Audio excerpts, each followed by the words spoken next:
Hi guys, Sir Hensin Macau. So, nandito tayo ngayon sa St. Paul Ruins. So, ganito yung itsura niya kapag gabi. So, malamig yung klima dito ngayon. So, let's see if tayo dito ay napa-hashtag, nakamura, or napamura.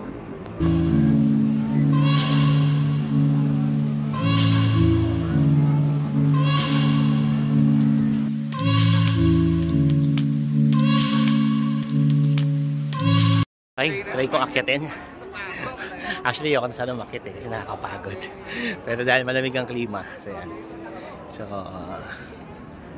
atin natin siya. So, this is the view and ambience of St. Paul Ruins during night.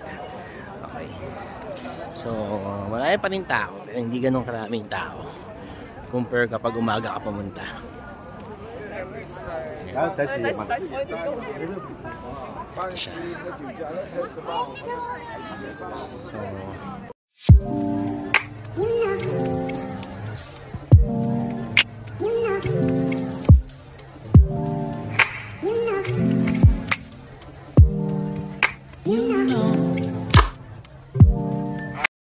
So ito yung view dito sa St. Paul Ruin kapag gabi.